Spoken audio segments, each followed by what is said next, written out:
ನಾನಿಲ್ಲಿ sodium hydroxide ದ್ರಾವಣವನ್ನು ತೆಗೆದುಕೊಂಡಿದ್ದೇನೆ. ಇದಕ್ಕೆ ಫಿನಾಪ್ತಲೀನ್ ಸೂಚಕವನ್ನು ಸೇರಿಸ್ತೇನೆ. ಏನಾಗುತ್ತೆ? ಗುಲಾಬಿ ಬಣ್ಣ ಬರುತ್ತೆ ಸರ್. Very good. ಇದರ ಅರ್ಥ ಏನು? ಸೋಡಿಯಂ ಹೈಡ್ರಾಕ್ಸೈಡ್ ಅನ್ನೋದು ಒಂದು ಪ್ರತ್ಯಾಮ್ಲ. ಈ ಪ್ರತ್ಯಾಮ್ಲಕ್ಕೆ ನಾನು ಆಮ್ಲವನ್ನು ಸೇರಿಸ್ತೇನೆ. ಏನಾಗಬಹುದು? ಇದರ ಬಣ್ಣದಲ್ಲಿ ಏನಾದರೂ ಬದಲಾವಣೆ ಉಂಟಾಗಬಹುದಾ? ಉಂಟಾಗ್ಬೋದು ಸರ್. ನೋಡೋಣ ಏನು ಬಣ್ಣದಲ್ಲಿ ಬದಲಾವಣೆ ಉಂಟಾಗುತ್ತೆ ಅನ್ನೋದನ್ನು ನೋಡೋಣ.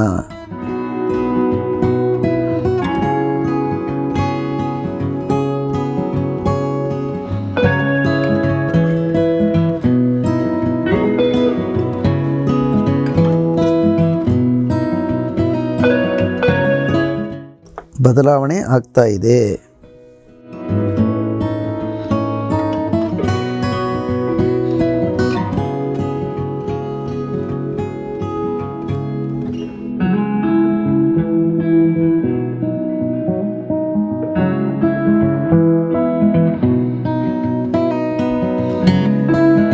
ಸೋಡಿಯಂ ಹೈಡ್ರಾಕ್ಸೈಡ್ ಹೈಡ್ರೋಕ್ಲೋರಿಕ್ ಆಮ್ಲದೊಂದಿಗೆ ವರ್ತಿಸಿ ನೀರು ಮತ್ತು ಲವಣವನ್ನು ಉಂಟು ಮಾಡುತ್ತದೆ.